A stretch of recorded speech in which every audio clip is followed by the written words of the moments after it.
March Madness explodes and the World Baseball Classic, and y'all know I'm watching the Caps, and I've watched more Wizards West Coast games in the last week than I have since Wes Unseld and Phil Chenier in the Big E. This guy has been up late eating grilled cheese, no doubt, down there in Washington, and there is much angst and hand-wringing about the Washington Redskins franchise. He's been talking it, writing it, tweeting it out at the Washington Post, as well as out on Twitter, where he is Scott S. Allen. And we welcome Scott Allen, one of our defending champions, from the D.C. Beltway back on to talk about what else? Redskins dysfunction. Scott, it's so delicious, I can't stay away from it. I can't stop talking about it. I can't stop having Washington media people on to praise the Caps and the Wizards and to poop upon Dan Snyder. So what say you, my friend? I know, right? It's like finally the Capitals and Wizards are both good at the same time. You know, maybe the Capitals slumping a little bit recently, but both headed for the playoffs. And, of course, the Redskins steal the spotlight. And you talked about March Madness. I mean, this is the one time of year where you figure all you hear about the Redskins is, you know, a free agent signing here, a free agent departure there. And yet we're staring at, in the slightly edited words of superfan Dale Earnhardt Jr., a horse crap carnival taking place in Ashburn. It's been a mess. Hey, you know, look, I'm in Baltimore, right? And I famously have had my press credentials taken away by Mr. Angelos 11 years ago. By the way, for never lying. I mean, I am, I have never told a lie about the Orioles. I haven't had to lie, bro. You know what I mean? Like, the truth is self-explanatory. It's kind of like the guy down on Pennsylvania Avenue. If you haven't caught on to the truth yet, I don't know at what point it's going to wake you up. And in the case out at Redskin Park, I feel like things have been deodorized out there, and I've said that about the Orioles. Look, on the backside of Mike Flanagan killing himself, they've won a lot of baseball games, and that's just deodorized everything. All of a sudden, Mr. Angelos doesn't smell so bad because Buck Showalter can manage a little bit, and because they got a shortstop or third baseman now that's all world. Right. He'll be a shortstop before it's all over with. Winning deodorizes things. And the Redskins have been competitive enough for every Redskin fan out there to hold their nose, pay the prices, show up because Kirk Cousins has made it fun to be a Redskin fan again. Yeah, and they've deodorized things in other ways that relate to the events of the last few weeks with Scott McCloughan. I mean, you think back to there are many, many low points, obviously, with this franchise in the last, since Dan Snyder has owned the team. And among the lowest, I think, is the end-of-season press conference by Bruce Allen in December 2014, where he talks about winning off the field, the soundbite that has been repeated, used as a hashtag over and over here.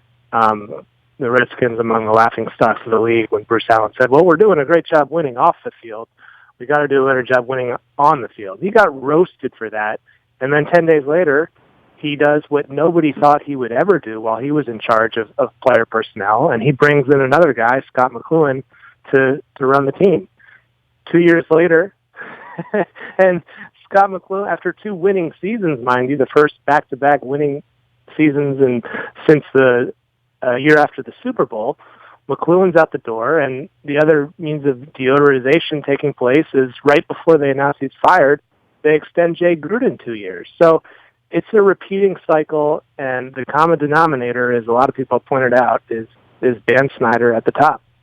Well, certainly the one thing that has been lacking in Baltimore has been anyone in the media here other than me with a spine in dealing with fascist ownership and, no press conferences and banning the media and all those spicy things that y'all are familiar with down there in Washington. And, in the case of Snyder, the Washington Post and every non-Snyder-owned entity, because that's clearly what we have here with the Masson situation and the Baltimore Sun either being bought off, shut up. There's never an investigation into anything at all. But in Washington, that's, the columnists have come out strong. I mean, Two of the venerable people there that have witnessed all of this chaos, the fall of grace of everything that's happened since Thurman Thomas lost his helmet at the Metrodome 25 years ago, that it's been hard to watch, hard to stomach, hard to write about, hard to talk about. How can I talk about anything with the Orioles when they've taken my press pass and say that that's okay? that this is normal in some way. In the case with the Redskins,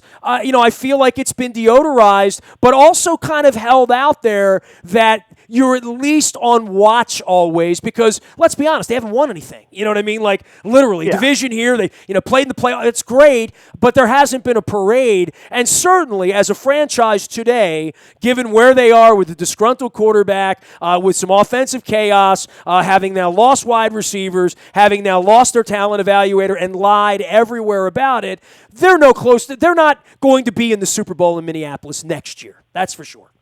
They are not to celebrate that anniversary of winning it all in January of '92.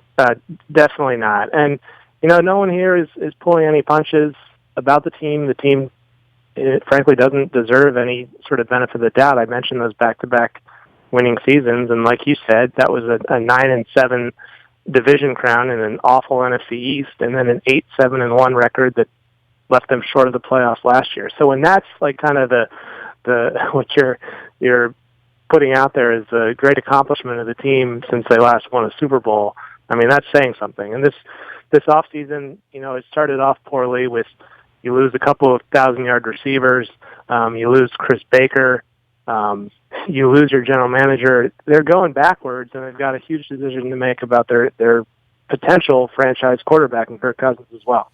Well, in the case of Snyder, I mean, it's been well profiled, well written about. And again, I go back to Angelos with this, where you think, well, maybe he's changed and the place is being run different. And then Dan Duquette tries to get out the side door 2 years ago. No one here writes about it. No one here talks about it. And Toronto was the biggest story in the world because they have media members there. In the case of Dan Snyder, I don't know that anybody ever bought into the fact that it was normalized, but at least melted ice cream wasn't showing up on Jay Gruden's desk after a defensive meltdown, right? I mean, that sort of thing stopped happening at least for a period of time. But there is the whole, the profile in the city paper many years ago that he went nuts about and all that. That I have personally had friends of mine that have worked for him, worked under him, worked around him. I actually get along with Tony Wiley because I'm not the guy being thrown out into the woods and told to accost players in their cars as they try to leave the gates, and the shades being pulled down. And quite frankly, I got lied to enough by the organization that threw me out a decade ago that I can't imagine what it's like to be in a media situation, on Pennsylvania Avenue or Redskin Park, where you're being lied to all day and expected to parrot those lies, and if you criticize those lies, you will be thrown out. I'm interested to see what it's like moving forward now that everyone's ganged up on Danny again. Yeah, and it'll be really interesting the next time that Bruce Allen speaks, or takes questions, rather. He did a charity event out at Redskins Park, I think, late last week.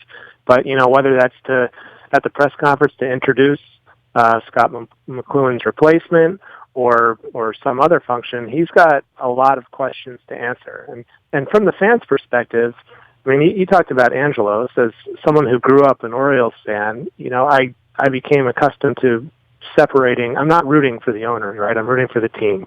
And Redskins fans would say the same thing. I mean, no one really loves Dan Snyder, who's a fan of the team, but you're able to forgive that and separate all the stuff he's done. Well, when you win 10 games, you are. When you win 4 games, no more. Then it goes to his desk, as it should, quite frankly. Right. And with Angelos, he's kind of lucked into a good thing, maybe more than luck, but with Buck Showalter at the helm. And then the Redskins need to hope that Jay Gruden was as responsible for this turnaround as Bruce Allen seems to think he was, and not Scott McCloughan in terms of the way he reshaped the roster, because they were quick to get rid of McCloughan. The thing that I don't understand, I would get why you would lie to everyone if the Russians helped you get elected. If that were to happen, and we all know that's fictional, but if that were to happen, I could see why you'd be up in arms. In the case of Dan Snyder in D.C. at this point, and why would reason? Why would you just not fire McLuhan the week before Indianapolis, send a press release out, and just say we had a power struggle and we've moved on? There's no harm in that. I mean, not to me anyway. Even throwing out competent people, which we've seen the baseball team. You're an Oriole fan. Right. You remember when Davey Johnson and Pat Gillett got thrown out the side door, and you remember when Andy McPhail just walked out the side door after Mike Flanagan killed himself 8 weeks later. So all of that being said, in D.C., it just would not have been that unreasonable, that hard to say, I run the place, I'm not getting along with McLuhan, he's gone. Now, the alcohol thing and the Chris Cooley thing obviously fanned incredible integrity issues there, legal issues there, personal issues there, class issues there. You might as well have tweeted in the middle of the night, the guy running the Redskins might be a drunk or he might not be. I read it on the internet somewhere. I could see where that would be up in arms, but if the notion was McLuhan wanted to get rid of Kirk Cousins, which we're now seeing and being reported, and the owner didn't get off on that, well, that's a reason to part ways. But to bring up the guy's dead grandmother the week he's in Indianapolis, I mean, that's where the thing gets off the tracks. I mean, you don't need to lie about that. You employ him. You can fire him. You're at will. Why not just fire him and say, I didn't like him anymore? They do that every day in sports.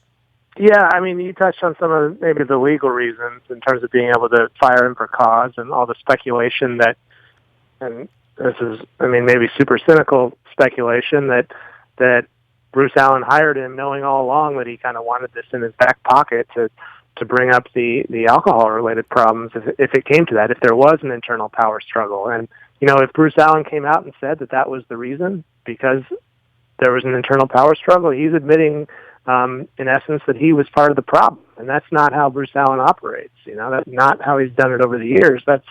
It's somebody else's fault, and that's the way it worked out in this case. So I think that's kind of what it's hard to make sense of the conflicting reports, and when Scott McLuhan finally talks, maybe we'll get to more of the truth, but still it will be his word then against the team, assuming that someone comes out and speaks on record as opposed to talking about him and dredging up his past anonymously. It really is amazing when you own something as great as an NFL franchise. Unlike in the situation where they're bagging money out in Oakland and moving franchises in San Diego and St. Louis. I mean, I'm from Baltimore. I've watched our team leave and I've watched the team come back. Sort of over Jack Kent Cook's dead body down in Washington.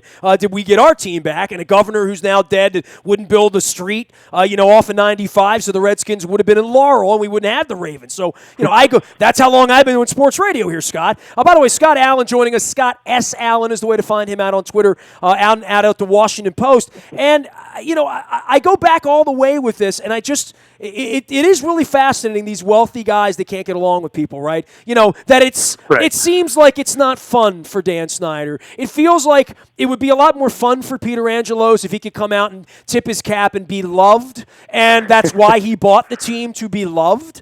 If you research any of this, these guys do it for their ego, but they do it for the applause, kind of, sort of, and they wind up bagging tons and millions of dollars of money, and, Peter Angelos has made $3 billion of profit off of this baseball team before it's all over with, and he still can't manage a smile. And Dan Snyder has bought the dream team, his castle out in the Potomac where he lands head coaches in black helicopters and brings them into his burgundy and gold, plated suite with, Redskins toilet paper and all that. And it still feels, I'll see him at the owners' meetings next week in Phoenix. He's going to be the most wanted man there, right? Yep, literally, absolutely. Maybe him or Mark Davis for the move next week. Right. But all that being said, and he will look miserable in his $1,200 a night suite. He will. I'll see him 5 times. I'll rub elbows. I'll pass him, and he's a miserable man. It really is a fascinating psychological study beyond all of this, right? Yeah, and in fairness, it's been a rough offseason, even by Ashburn standards. Not that he hasn't brought it upon himself, and maybe he's convinced himself that one day down the line, if the Redskins do bring in another competent personnel guy and they sign Kirk Cousins and they win a Super Bowl, are people really going to love Dan Snyder? No, maybe he will convince himself of that. He's never going to be on the level of a Jack Kent Cook with what he's done over the past 16, 17 years. Well, a lot would have to change for him to get out in front of the team. And it's clear at this point in his life, he's matured a little bit. He's made some mistakes, obviously, that have cost him a lot of money and pride and consumer confidence and integrity and all of that. And as of last week, I stuck the thermometer into the turkey, and nothing's changed. And that's really the sick part, right? I mean, Angelos is 85, and it's not going to change. I mean, the old man out in Chicago died, owning the Blackhawks, and nothing ever changed, So I don't really expect the zebra to change the stripes at this point. But, you're right. It's a sad fable, I mean, it really is. I think the cruelest part of all of this, again, from the fans' perspective, is that, Bruce Allen and Dan Snyder, to some extent, they were given credit 2 years ago when they, it took them long enough to decide that they should bring in somebody else to make personnel moves. But, the hiring of McLuhan was universally praised despite his past. I mean, I think people assumed that he had moved past that they took Bruce Allen at his word. Well, there were a lot of people that vouched for him as being a good guy with a problem, right? And there were a lot of people last week when it got sideways, and they'd say, well, McLuhan may have had a drinking problem, but he wasn't a jerk, and he wasn't a liar, and he was. And when I dealt with him, he had integrity with me. Now, what he did at 11 o'clock at night 5 years ago, hey, man, I mean, my mother and my father were alcoholics, so I get it, Right. But that being said, there were a lot of people that had his back. He wasn't a hated guy. Absolutely, and I think in letting him go, I mean, this is just the latest chapter in 25 years worth of buildup of misery. I mean, I was out at Redskins Park after he was fired. Fans kind of hastily organized this protest. I called that Facebook. Free the Redskins, by the way, on Twitter. I thought that was unique. Yeah, from the Angelos reference. Free the Skins. But there weren't a lot of people out there when I was out there on Friday. I saw the pictures, dude. It looked like the Houston Oilers seance back in 95. There's 65 people holding blue candles. The weather didn't help. But, I mean, I could have stayed home and told you, given you 10 different versions of the quotes that I was going to hear that day. It's the same thing. There's people who haven't seen a Super Bowl team here just frustrated to no end, ready to jump ship and root for other teams until Snyder sells the team, which isn't going to happen, or Bruce Allen is let go as president, which, again, is not going to happen. Hey, the owners don't fire themselves, by the way. I heard that from the York family. I have that on good terms. So it's bad times here. I'm ready for some March Madness. Yeah, you know what, dude? Let's move on here. Scott S. Allen out at the Washington Post, of course, doing the blog thing and the blog thing, and you can find him out on Twitter as well. The Caps and the Wizards, this is where, I sort of meet in the middle. I'm a Ted fan. I'm a Monumental fan. I've been a Caps fan all my life. I'm a big Barry Trotz fan. By the way, Barry Trotz will be with us up in Carroll County at Greenmount Station in Hampstead on Monday night. We'll be swabbing for the Bone Marrow Registry and catching up with our old pal there.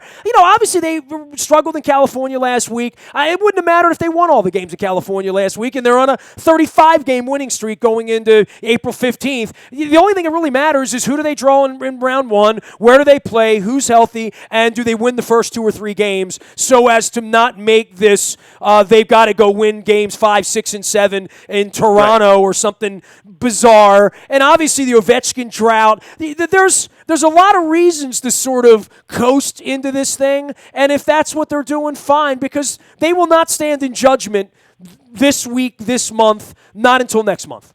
Yeah, there's no reason to panic at this point, and if you're looking for a silver lining as a fan, I would say, last year they didn't lose 3 in a row for the first time all year until the final week of the season. So in terms of coasting into the playoffs, that was maybe more reason for concern. They were able to survive the first round and before they were felled by the Penguins.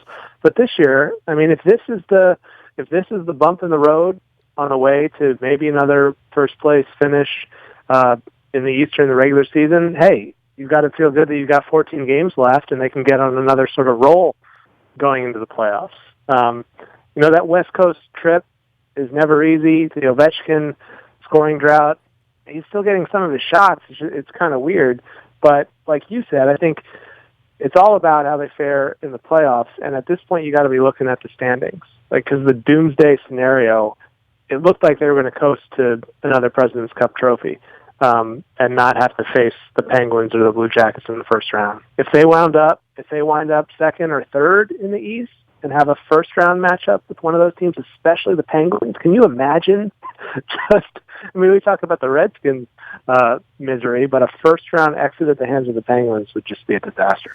We don't want to talk about that here, and listen, and this has been such an unprecedented thing. I mean, even for Ted and for his family and owning both teams now, that they're playing on the same night, and, every game counts, and we're going to get into that in April. But the Wizards, I have never watched a Wizards game from Portland. I mean, the last one, I swear to God, Bill Walton was playing for the Trailblazers. I'm not making that up. I mean, before Drexler, I'm going back a long way here. And same thing with Seattle, the old Seattle Supersonics games and Jack Sikma in those days, they have become must-see television. And even on a night like in Minnesota the other night where you felt like, well, they're down a dime with 8 minutes left to go, Wall's going to hit a couple shots.